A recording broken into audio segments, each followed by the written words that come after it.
This is Gilbert Andrew Garcia. Listen to my radio show, A Tip from Gilbert. Talk, inspiration, and prayer every Monday from 11 a.m. till noon on Houston's gospel leader, KWWJ, 1360 AM, and streaming live on kwwj.org. Listen on the legendary KYOK 1140 AM and streaming live on kyokradio.org. KCOH 1380 AM on Same Geek Radio 95.1 FM 1460 AM and Aliento Radio 101.7 FM and 1540 AM. Call in at 832-570-8075 and follow me on social media. See you then. All right, Houston, you have me, Gilbert Garcia, with another tip from me, Talk, Inspiration, and Prayer. And I have a thank you, studio audience. We've got a great show. Before I go on that show, of course, as a proud father, I've got to say a little bit about my daughter. And, of course, y'all know I talk about her. Juju, my apple of my eye, love of my life, my baby girl, the only girl of 4 kids. And I'm happy to report that she will now be going in the fall to the University of Chicago. And that's where she was admitted, and that's where we accepted. And it was just a wonderful experience taking a tour there, and I'm so thrilled. And, of course, we're going through all those last senior things. And this yesterday, actually, we had our last concert because she, of course, is in choir, and it was beautiful to see them sing. And so for those of you who are parents and you've had, little ones that have grown up to be big ones, you know what I'm feeling because I'm nervous, I'm scared, I don't want her to go, but yet I know she has to go, and I know it's what's good for her, and I'm already crying. And so you know exactly how I feel. But we have another great guest here, and this is Miss Mamie Johnson. So, Miss Johnson, welcome for being on A Tip from Gilbert. Thank you very much. Thank you for having me. Mm-hmm. It's a pleasure and a blessing as well. Wonderful. And we're going to talk about a lot of things because you've had a pretty incredible life. And we're going to talk about that. Everything from your skills as a artist, recording artist, everything as an author, everything from amazing teacher, educator, and of course, your book is all about taking care of seniors. And so it's kind of like the same thing, but on the opposite end of what I talked about being a parent, it's about taking care of your parents and taking care of seniors, which is one of the most glorious things that anyone can do. Absolutely. And we're going to talk about that because I want to talk about what inspired you. I want to talk about your book. And this is her book. And of course, you can get it on Amazon. You can get it everywhere. And soon it will be one of those books on tape. So there's no excuse not to know about the Audacity of Caring because it will be available for you to listen to on your car on the way to work. That's the way to do it. So let's go into it. So first of all, Miss Johnson, how are you today? I'm great. Yeah. I'm blessed and I'm ready. Yeah, I like that. Blessed and ready. You know what? You got that look of ready. You got that look like, doggone it, I'm ready to talk about everything. And you are a graduate of TSU in Prairie View? Yes. And what was it like? Did you have a good experience? Yes, I did. Matter of fact, at Prairie View, one of my things as a freshman, I was on a talent show. No kidding. And I had a lot of competition. I was the last one to present my skill. I played the piano and I sang "Who's Loving You" by Lionel Richie. Yep. I should never forget his name because I won. You won? I won. Can you give me a few bars of that? Oh, all right. Come on, do it. It's called Who's Loving You? Who's Loving You? Okay, are you ready? I wasn't ready for this. No, but this is what the show's all about. It's about spontaneity. And so here we go, Houston. This is our version by Miss Mamie Johnson of Lionel Richie's incredible song, Who's Loving You? And I wonder who's loving you. Life without love is so. That's it. Woo! Oh my God. I mean, and you said, don't expect me to sing because I can't sing. But I can appreciate people who sing without instruments and a cappella and all that, because that's incredible. So you won, and that's what really launched your whole love about music, I suppose. Yes. I began when I was 6 years old. 6 years old? Yes. My mom. So that was like 20 years ago? Somewhat. There you go. Around that time. There you go.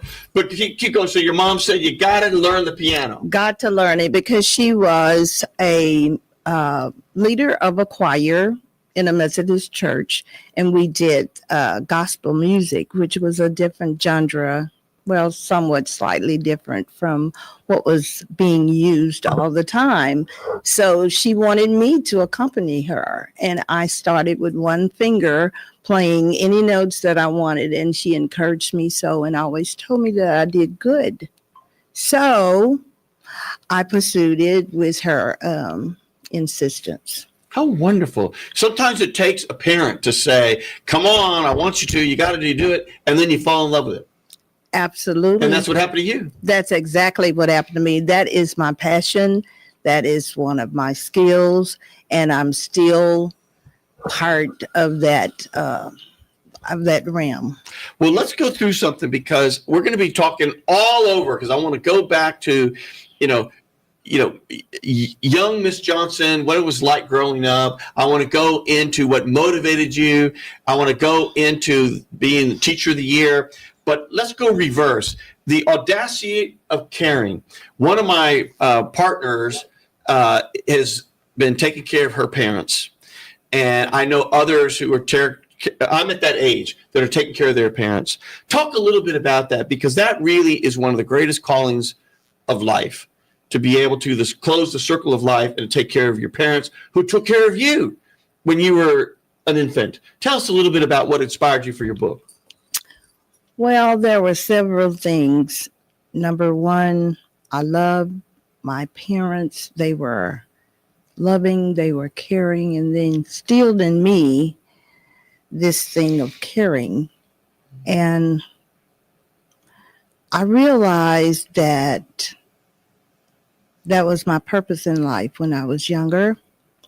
I was able to understand what it was like to be cared and loved for. Even though I had other siblings, my care required a little bit more than the others because I had a sickness. I had an illness. I was born premature and was not expected to live. No kidding. Yes, but the Lord was in my life. Even when I was in my mother's womb, I had a purpose in life, because after I was able to go home after being so small, there were a lot of things that my parents had to learn how to take care of me. And they did. They slept with one eye open and one eye closed so that they could make sure that I was okay during the night. And they monitored my every activity at school and every place, because I had epileptic seizures. Yes, epilepsy.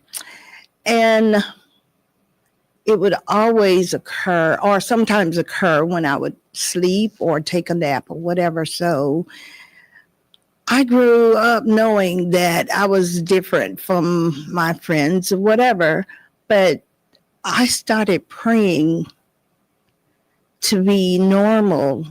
But my parents always instilled in me that I was normal. I was normal as anybody else, and I could do anything that I wanted to do as long as I remembered that God was my provider and my helper. And do you know, Gilbert, that stayed with me, because I gave my life to Christ at the age of 14 when he healed my body. I no longer was suffering with epileptic seizures. Wow. I am very much healthy. I'm on no medicine other than a little bit low gram, 5 milligram blood pressure pills, because every time I go to the doctor, I know I'm going, and if I'm hurting, my blood pressure is going to go up. Mm-hmm. But I just got on blood pressure pills about a year ago, and I don't take them all the time. I hope my doctor's not listening to me, but I don't need to because I exercise. I know what it is to take care of myself. And I learned that from my parents when they were taking care of me. And I've learned that when I was a caregiver. Take care of yourself. Love yourself. Respect yourself. Forgive yourself. Well, you only have one self. And you're only on this planet one time. Absolutely. And so you got to just make it. You got to make it bold and big, and you got to live every day like it's your last. And you got to take care of people. Let me ask you something, if you don't mind me asking. I don't mind. How early were you born? When you say you were born early, do you recall? I don't. But I know I stayed in the hospital for 6 months. 6 months? Yes. Wow. What an amazing thing when you think of these doctors who are able to take care of you and get your organs all working. Because, it's all about the organ development probably is still developing. Absolutely. How incredible. What an incredible story. So going back for a moment, being a caretaker, is that the right word to use? It's caregiver or caretaker. Caregiver, excuse me. Yes. What an incredible calling. And that is one of the most ultimate sacrifices in love because it's a sacrifice. And they need it more than ever, your parents. Tell us a little bit about what inspired you. And have you ever been a caregiver? No, never. What inspired me was that I love my parents dearly. And for me to have to take care of them, it was an honor and a blessing because when I did give my life to God, I had asked him to let me be the one to take care of my parents in their declining years. And he honored that prayer, and I'm thankful for that. Are your parents with us? No, they are deceased. How were those last year? What was that like, taking care of them? It was like a reverse identity. I was taking care of my parents instead of my parents taking care of me. And I didn't know how to take care of them in a way in being in that role. But God was with me all the time. He showed me what to do. He showed me the way because I trusted in him, which was what I was raised to know, that all of your blessings and everything that you need comes from God. Amen for that. We have a caller already. Let's take that caller. Is there a Ruby there? Is there a Ruby there? Ruby. When I think of that name, Ruby, I think of that song by the Rolling Stones. Goodbye, Ruby Tuesday. Ruby, are you there? I'm here. Hi, Gilbert, and hi, Miss Johnson. How are you? Hello, how are you, Ruby? Did you hear me? I'm good. Did you hear my rendition of Ruby Tuesday? I did. I heard the last lyric. Oh my goodness. Ruby, what do you got for Miss Johnson? It's an incredible thing when you think about she's come full circle in life. She was born, I'm going to use the term, a preemie, which is what we use as slang, premature. And then she went through life, and we're going to talk about her extraordinary life. And then she became a caregiver of her parents. And of course, that inspired her for her book, The Audacity of Caring. And that's such an extraordinary calling to come full circle and to take care of your parents. But Ruby, what do you got for Miss Johnson? Well, that's kind of what I was reaching out to, Ms. Johnson. I was very fortunate that I had both my parents. Both were 94. My mom is still with me. My father passed about a month ago. But I kind of in that realm, right, of having to take care of elderly parents. And I'm going to get your book because I feel like just when I think I know what I'm doing, there's a wrench that's thrown into it. And so I was just reaching out because, every day is a blessing. But I would like to know, what are, if you could give the best advice for someone who is dealing with elderly parents, what's the best advice to move forward, to keep kind of that balance of work, home life, and parents? Wow, that's a great one because it's taxing. It's a lot of time, and they probably. I'm just making it up because I don't know. My mom is 85, and I'm blessed that she's sort of still mentally there and physically there. So she's got great genes. I lost my father a couple of years ago, but I can imagine that when you get to a point when maybe they don't recognize you, or then maybe they forgot when they were last talked to you. I can imagine those things happening. So Ms. Johnson, what's the advice there? Ruby, I would tell you that you need to hone the characteristics of patience, compassion, resilience, kindness, gentleness, all the fruits of spirit. But take care of yourself. Self-awareness is really important because in my book, I do remind the caregivers that you first have to take care of yourself before you can take care of others. And as far as being able to handle what comes at you daily or at different intervals, just keep God in your equation, because he is the one to trust and he will lead you. Don't try to do things yourself. Think of the serenity prayer, that he grants you the serenity to be able to know what you can change and what you can't change, the wisdom to know what you can't change. And just do things for yourself. Take time for yourself. Do some of the things that help you to relax, because you've got to breathe. You've got to enjoy life, even though you have all of the responsibilities. I was a wife. I had to have I did wife duties. We got our grandson at 4 months old, and I was never really a parent because my husband had 2 daughters. So I had 2 bonus daughters. And then I was minister of music at a church. But that was my passion. That was my way out. That was my way to decompress. And God just does that for you. He gives you that balance. But if you don't recognize the balance, then you're not doing yourself a good service. You need to understand that there are boundaries that you have to set for yourself. Take a walk, read a book, look at your favorite movie, or cook your favorite cake. Do something to honor yourself. I like that whole thing, Ruby, because you have to take care of yourself before you can take care of others. That's one of those classic lines that should be like in a fortune cookie or something. I mean, it's one of those things that, or maybe it's in the Bible. You got to take care of yourself first. And I know people's first inclination is, well, I got to do everything for everyone, but you're not good to them if you're not good to yourself first. Absolutely. Amen for that.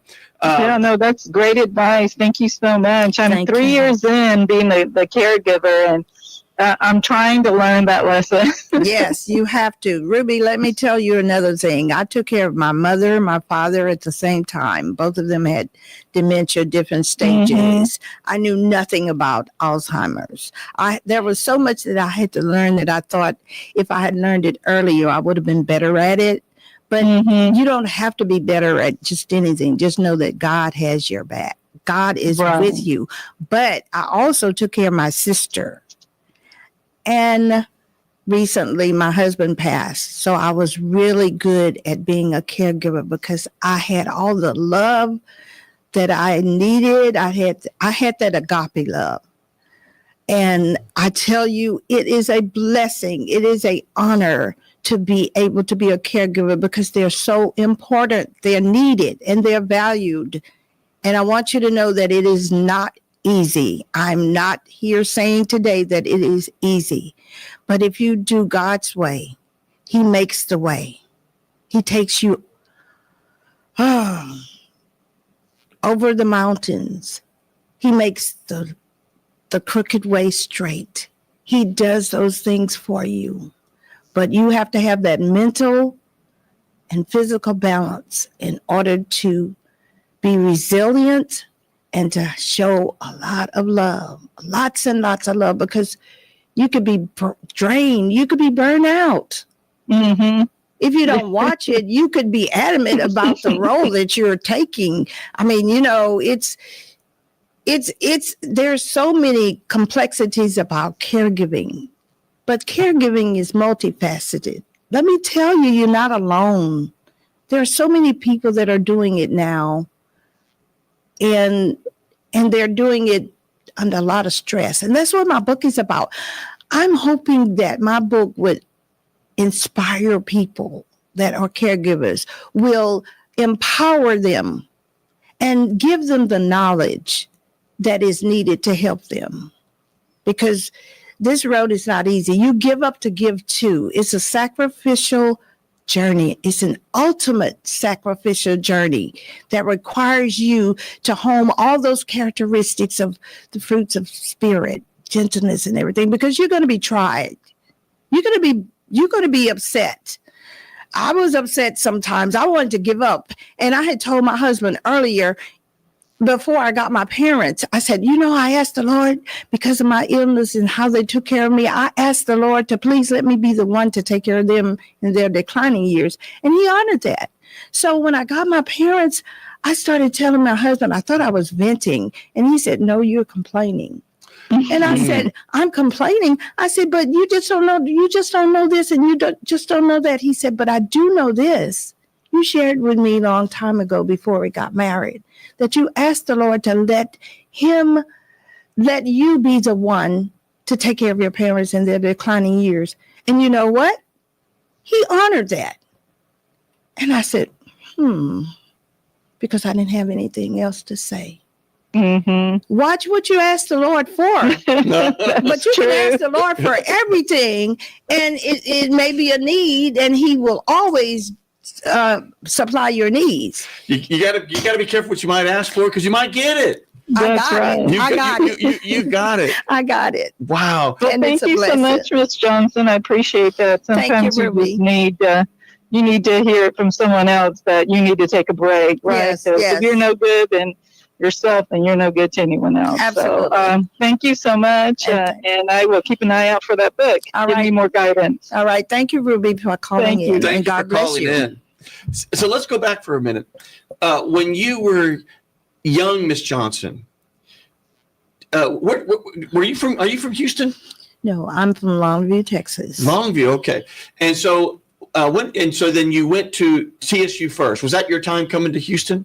Yes, Okay. that was my time coming to Houston. Okay. Yes. So when you were growing up, did you ever think, I'm going to be an educator, I'm going to be an author? I mean, what were you thinking when you were growing up of what your life's journey was going to take you? I thought I was going to be in the musical field. Mm-hmm. I felt like I was going to teach music or whatever, and I did teach music, but I taught private lessons, and I have students or people that are all over Houston, Texas, and as far as Dallas and Fort Worth, that are musicians. And I even taught voice, and I had one young lady that worked with the Opera Guild at one time. Wow, how wonderful. Yes, God has just blessed me to use my craft in different ways, and I love it. But back to your question. So going back, I have another question now, which is, as you were going through, did you ever think you were going to be a teacher? Because you were a teacher in the public schools? Yes. And how long were you a teacher? long enough to retire and not have to do poster boards and still get the same salary. There you go. There you go. And you were teacher of the year? Yes, I was teacher of the year, and I actually wrote a lot of curriculums about different things, and I was able to incorporate diversity, equality, and inclusion. How wonderful. Yes. And did you think you were going to ever be teacher of the year, or just like No. you're just doing what you're supposed to do and more, and then all of a sudden, bam, you got the recognition? I'm just a creative person. I was not doing anything for any type of reward or awards or anything. I just worked that way because I loved working with children, and I loved what I could instill within them. And I was one of their favorite teachers of different grade levels. I was one of their favorite teachers, and that was an honor because I have students, well, adults now that still come back, and we meet like every other 5 years. And we're on Facebook, and I'm one of the favorite teachers that they chose to invite to have a reunion. And you taught what grade? Third grade. Third grade. Oh, but that's not the end of it.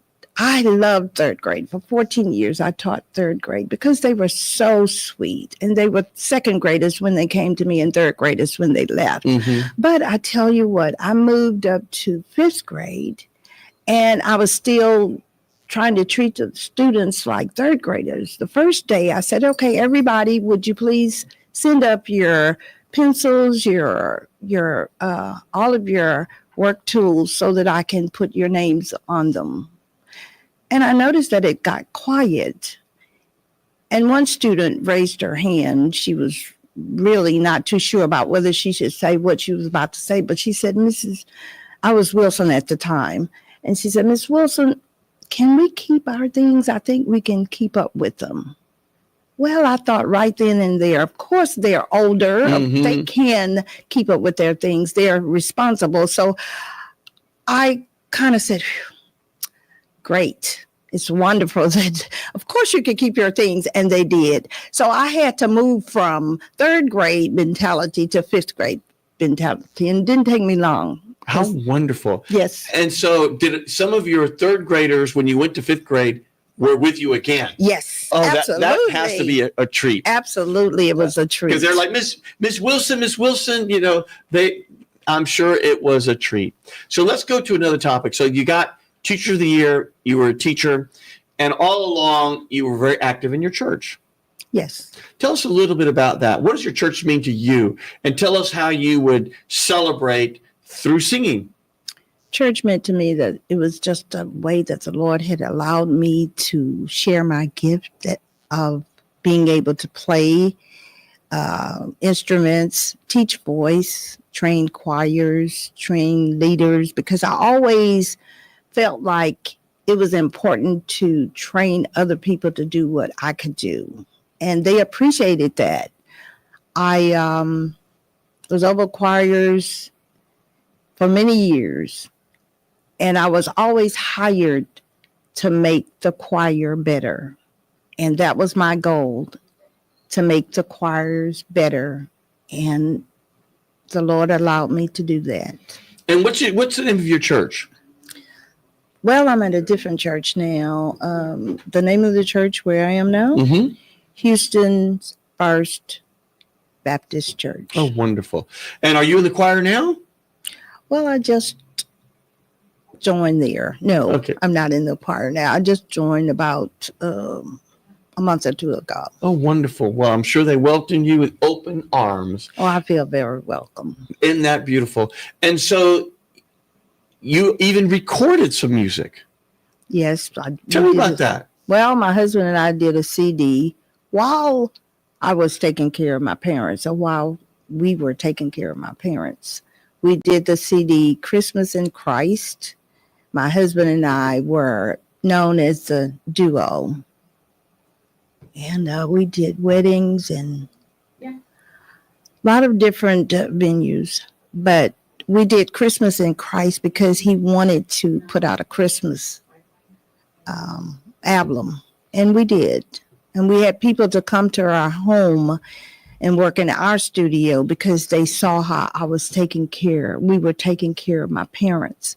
And they brought in any instrument or all the people that were needed to make that CD whole. How wonderful. And what were some of the Christmas songs that you had? This Is Christmas. The two of us are singing that as a duet. I love that one. I love all of them, really. I'm playing on most of them, and I did a lot of the extra sounds on the CD. Another song is Silent Night. Yes. Oh Holy Night. Mm-hmm. Sweet Little Jesus Boy. The Drummer Boy. Oh, I love that one. And we put in another genre, the song Jesus. Wonderful. There's something about that name. Well, let's go into your book now, because that's what we really want to talk about. So your book, when did you publish it? When did it come out? January 2024. So it's really relatively new. Yes. But how long did it take you to write your book? A long time. I started writing my book in 2009. Wow. And I stopped writing on it because it was not complete. My sister was my next person that I took care of. So I understood why I could not finish the book in 2009 or shortly thereafter, because I got to be a caregiver for her in 2013.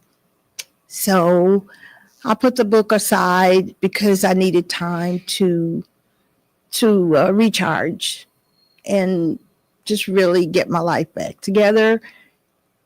And then my husband became ill. And after that, I didn't want to do anything else with the book because I knew I was in the same role with my husband. But before he passed, he and I released each other. And the thing that he told me was to be as happy as we were for 35 years, wow, but happier without him, and to finish and publish my book. Oh, wow. That was his whole thing, was for you to finish that book. Yes. How wonderful. Oh, my goodness. Yes, it was wonderful. And it wasn't ironic because God allows things to happen for his great purpose and intentionality. In December, December was always a special month. My husband's birthday is December 6th. Then, of course, we celebrated the birth of Christ on the 25th. We got married on the 26th. And in 2021, he passed December 28th. We made 35 years, 2024, on the 26th. Wow. Before he passed. And I work at being happy because that's how he released me to be. He was not a selfish man. We both moved from selfishness to selflessness. And it was only through God that brought us together. And I know that his decision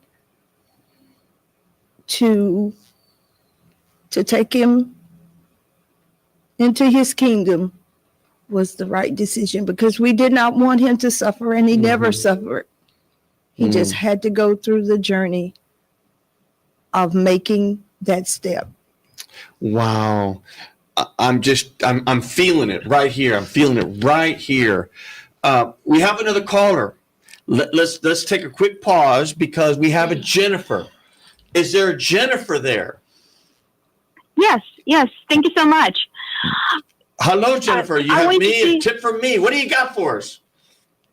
I just wanted to say how fascinated I am by this beautiful life story, and I'm very touched and also feeling like literally goosebumps from how inspirational it is. And I wanted to ask, would there be any kind of possible tip on the journey to self-love and self-forgiveness? As I have heard that being mentioned, and how would a person who is possibly feeling lost would be able to start loving themselves and also like self-forgive, especially in this beautiful week before the Easter. Thank you for that call there, Miss Jennifer. What say you there, Miss Johnson? I would say love yourself. Forgive yourself. Don't be so hard on yourself, because we're not perfect. And we have to depend on God, because he said forgive 70 times 70. That includes yourself.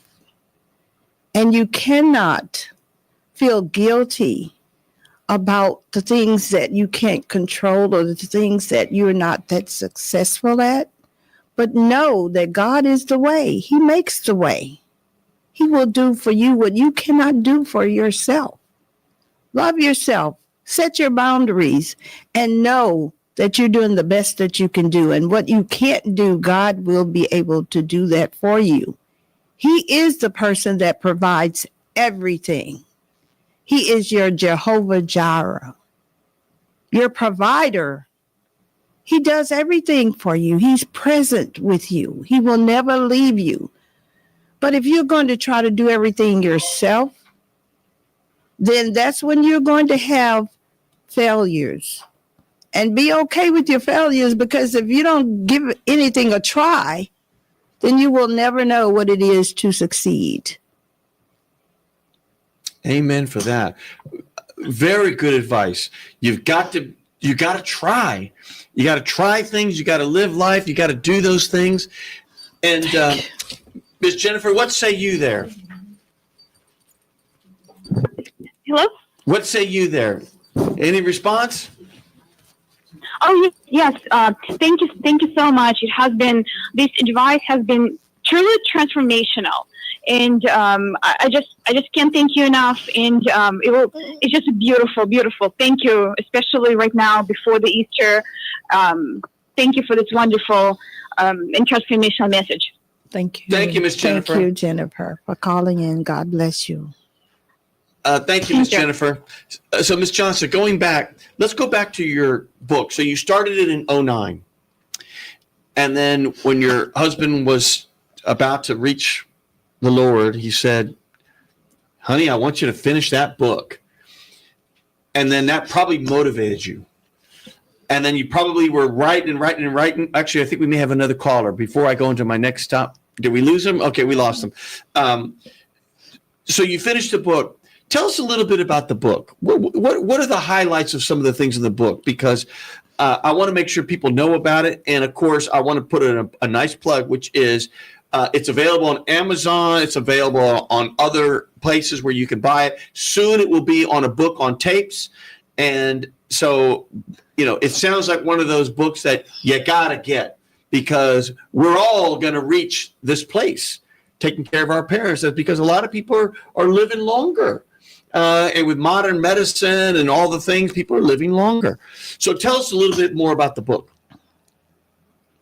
In the hustle and bustle of today's modern world, the role of a caregiver is profound. And it calls for unbounded empathy and love, lots and lots of love and resilience. The world of caregiving is real. And you have to understand that there are things that we don't understand. And when I first started with this book, I knew very little about caregiving. So I had that resolute commitment to solve some of the intricacies of caregiving. Not so much about the how-to-dos, but rather to explore the mental or the emotional labyrinth of this extraordinary role. But I also emphasize self-awareness. As I said before, self-care is very important, because if you don't take care of yourself, you're probably not going to last long. The person that you're giving care for may last longer than you, and you got to take care of yourself. Before you can take care of anybody else, you have to take care of yourself. Mm-hmm. And I also want to let you know that you don't have to know what you're doing at first, but you don't need to stay in that zone of not knowing. You need to be very vigilant about finding things out. And I think my book will help you do that. You don't have to be a seasoned or professional, seasoned or person or a family member that feels like you got it all together. You have to understand that caregiving is multifaceted, but you're not alone. You will find wisdom, grace, mercy, and everything else in my book, because the Lord helped me to write that book. That was my way of decompressing. I had no inkling that it was going to turn into a book. But the experiences that I went through, I needed to share. And that's what I'm doing. And that's why it's called the Audacity of Caring. I had the audacity of caring, not because I had to, but because I had that compassion. I had that love. I had the resilience. I had the empathy, things that I did not know about. I was very, very vigilant about finding them out. I just wish I had known some things that I learned along the way, that I'd known them earlier, so that my caregiving journey would have been just a little bit easier. But that's why I wrote the book, to help others. I am here for you. I would love to be a part of your caregiving journey. It's not easy, but there's a blessing on the other side of things. I know, because the Lord has blessed me immeasurably. And I thank him for his goodness, because he's brought me over mountains. He's brought me through the floods, but he didn't put any more on me that I could bear. And I thank him for that. I thank him for the people that have helped me to get where I am. Judy, the person that we know, yep. The common person, and other mentors that have impacted my life. My sister, my husband, who is deceased now, but God bless his soul. He was 1 in a million to me. And my grandson, my nieces, different friends. And I'm going to tell you, when I wrote this book, I lost some friends. But I didn't try to figure out why, because God sent me new friends. Oh, wonderful. But before he sent me new friends, I was trying to resuscitate those that I was losing, and I never knew why. And I still don't know why, but that's not important, because God gives you seasons of grace and mercy. And I'm in a different season, and I thank God for it. You know, they always say things like, well, there's not a book. How do you raise kids? There's not a book to tell you. But you know what? There's now a book. There's now a book on how to be a caregiver. And so I think it's wonderful. So I want to ask you a question, because people often talk about, well, my parents have Alzheimer's, or my parents have dementia. What are the differences, if you don't not mind sharing? You know, when you think about, what are the signs of Alzheimer's or dementia, and what's the difference? Can you talk a little bit about that? Yes, through experience, I can tell you that my mother and my father had Alzheimer's, and both of them had different stages. My father had stage 4, and he progressed to stage 6. I'm sorry. Stage 5 is moderately severe cognitive decline. And sometimes he would forget what day it was, but he never forgot who I was, never forgot his wife, and would always talk about things that he used to know. And he would wonder a lot.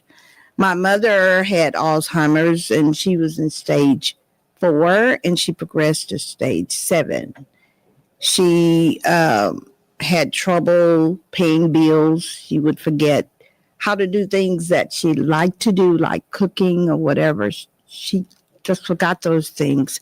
Now, dementia, back to your other part of your question, you did an A and B on me there, Gilbert, but I'm able to tell you dementia is a broad term describing a decline in cognitive function, severe enough to interfere with daily life. However, Alzheimer's is the most common cause of dementia. I see. A specific type of dementia caused by cognitive decline. So Alzheimer's is one part of dementia. Yes. And they're both about sort of mental decline. Yes, absolutely. Wow, very, very interesting. And of course, this is a silly question, but they don't know, right? Because they don't know they're going through Alzheimer's. They don't know they're going through dementia, and they don't know they're in stage 1 or 2 or 3 because they're just going through life, and they don't know that they're forgetting, or they don't know that they're asking you questions over and over, right? Right. A very, very interesting. But that's funny that you say, but they remembered you. Right? Isn't that interesting that they remembered you? Yes. Yes. But there was a moment when my mother did not remember me, and it hurt me to my heart. I went to, after not being able to keep them in our home because my mother fell twice, and the doctor said if she falls again, it's a possibility that it would be fatal. So we had to consider putting them in a facility, and we, of course, looked at several facilities. And I went there one day, and she didn't know me. And it hurt me to my heart. I cried all the way home, and I cried during the night. So the next day, I was at a certain office, a friend of mine, and I told her about it. And she said, "Oh, I know exactly what I need to get you." And what she did, she got me this. I don't know whether you can zoom in on this or not, but she got me this. Let's try. Let's lift that up higher. We're going to zoom in right now if we can. This is There we go. We're zooming in now. The heart. And it says the heart never forgets. And the next day I went back to the facility, and my mother did recognize me. Wow. You know what? That was the Lord's intervention, because He knew how much it meant to you for her to recognize you. Absolutely. And He made sure that she did. Absolutely. Wow. And so when you think about memories of your parents, I'm sure there are so many. What's one that sticks out in your mind when you were growing up about your parents? Well, about my dad. My dad and I would go to the grocery store every Saturday, and he would pay for a pint of ice cream. And he would take his knife and cut it in half, and he would give me the part with the top on it. And we would eat ice cream during the time that we were shopping, and I really enjoyed that. But, that's my vice now. I love ice cream. And it's Daddy, I still think about you when I have that ice cream. Absolutely, I do. And then I was his running partner, or he was my running partner, and he whistled. And I learned how to whistle. And I was like, those were days that I really just cherished, because I was a daddy's baby. I guess you can guess that by now. But my mother and I were friends. She was my mother first. She was my friend. I could talk to her about anything. And my mother and I would sing together. I would play and she would sing, and I would sing. So we enjoyed those things together. It was just wonderful. Is your book is it in your voice talking about your experience with your parents, or is it more just general? No, I do have some areas that are part 1, part 2, part 3, part 4 of my experiences with my parents. All along the journey? My sister, yes. Oh, wow. All along the journey. How powerful. Yes. How powerful. And when you look back at your book, when you look at and you read it like today, do you say, boy, I can't believe I went through that. Joe, Lord, I can't believe you put me. I mean, what feeling do you get? You're on it. I can't believe some of the things that I wrote. And when I read it, it's so gratifying. It's just fulfilling to know that I was able to capture all the things that are in my book, the experiences, the research that I did, the things that I learned. I mean, it was just gratifying. Wow. As an author, and to be able to say that I got it published, it's a dream come true. But like I said, I knew my purpose in life because all along the Lord was with me on a faith journey. And he has just brought so many connections and gave me that discerning power to be able to realize those connections and to understand that I was in different seasons and different stages. You have to own your season. Whatever it is, you have to own it. And because my sister was battling with cancer, and she told me, but I'm okay. She owned cancer. Cancer didn't own her. She was still vibrant. She was still positive about things, even when she was dying. And my husband and I took her in our home, and we took care of her at our home as well until she passed. My husband said she can stay here. Wow. For as long as the Lord allows her to stay here. And she did. And my husband said to me one day, he said, I really admire how you've shown your love for your parents and for your sister. He said, I know I married the right one. I know we're equally yoked. Now, he knew some things before then, of course, but for him to tell me that, and he said, and it's in my book, I didn't think I could love you any more than I already do. But when I saw how you took care of your parents and your sister, I realized I did love you more. I could love you more. You are something else. It's like a whole nother level of love, yes, right? It's a whole level of admiration. Yes. I had a similar thing where my sister-in-law, so that's my wife's brother, and he got married, so it's his wife. She got diagnosed with pancreatic cancer, and they live in the valley, which is on the border of Mexico, on this side, of course. And she would come in for treatment at MD Anderson, and they would stay at our house.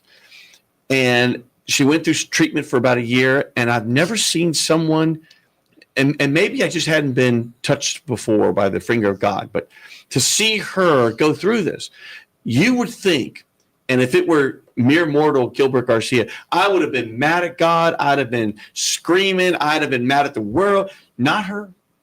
She had this aura of goodness and loving and kind, and she went through life like it was just another gift. And even to the very, very moment when the doctor said, there's nothing we can do for you now. We're going to send you home, and we're going to, bless you. And I remember she came to our house and said, they're sending Tanya home. There's nothing they can do anymore. And my heart sunk. And I raced home. It was during the day. And those of you who know me, it's hard to get me out of here in the daytime. But I went home, and I thought I was expecting to see her and her husband crying. Everything. No, they were just, it was this aura, like they were ready, and God had given them that grace and that strength. And we took pictures together. Yes. And she talked about, don't cry for me. I've lived a great life. And it was an extraordinary experience for me growing up this was just like a year ago, but I grew up through that process. Yes, so you know exactly what I mean. I know exactly what you mean. And I feel you too. Yeah. Well, let me ask you this. You're going to be doing your book on tape. Are you going to read it? Or you're going to get someone to read it, a reader? No, I selected a narrator from different voices. Wonderful. From different ethnicities as Yep. well. So you Yes. have more than one voice? No, it would be the same voice. Okay. And when will you record it and get it ready? When will it be available? Well, it's already at Amazon, and it's going through the process of being, meeting their specification. And there are 4 stages, and we've already passed stage 1.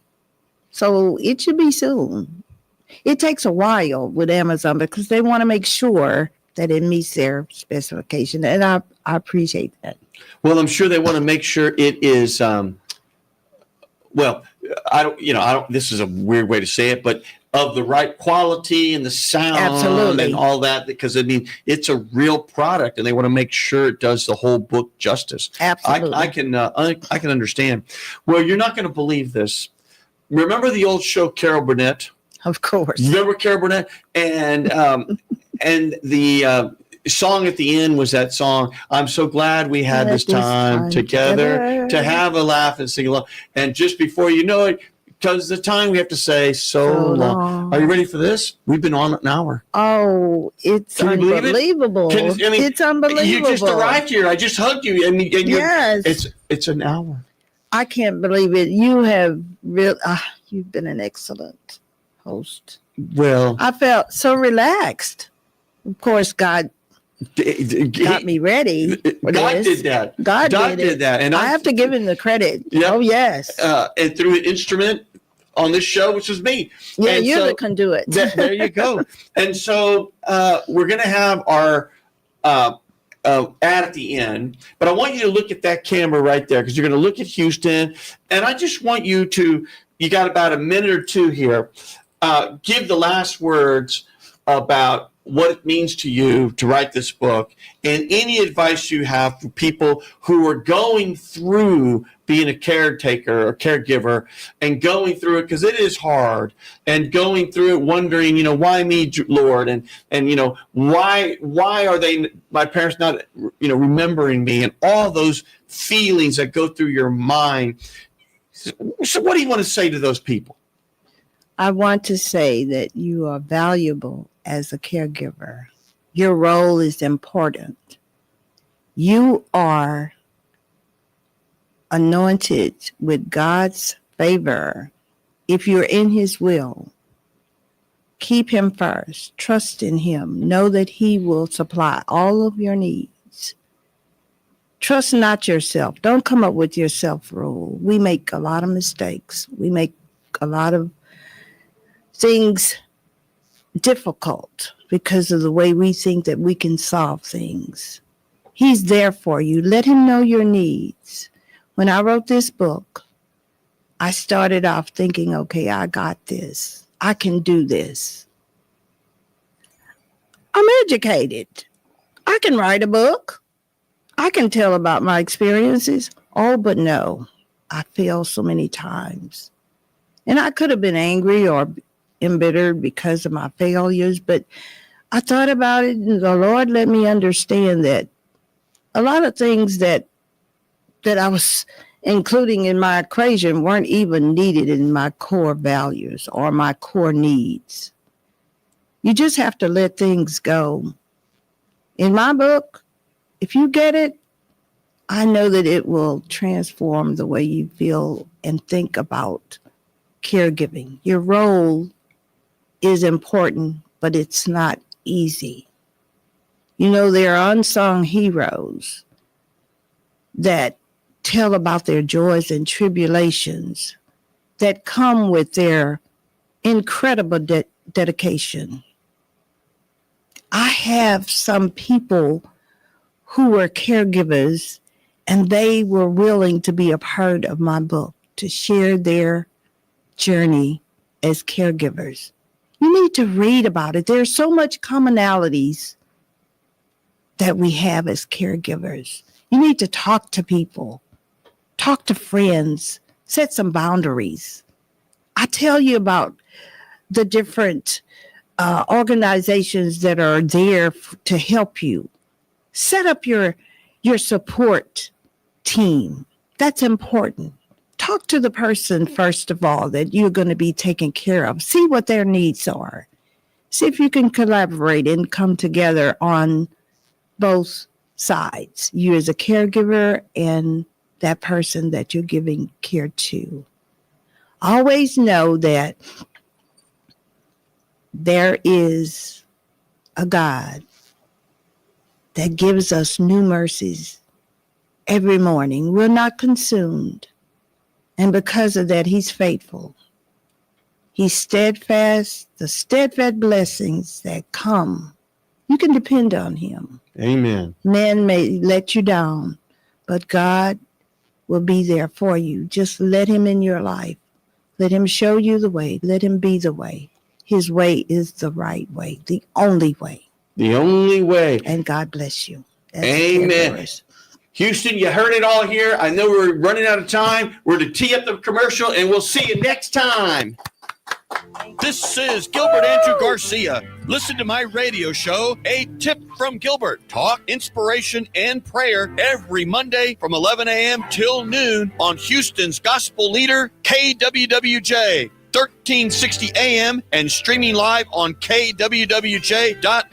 Listen on the legendary KYOK 1140 AM and streaming live on kyokradio.org. KCOH 1380 AM on Same Geek Radio 95.1 FM 1460 AM and Aliento Radio 101.7 FM and 1540 AM. Call in at 832-570-8075 and follow me on social media. See you then.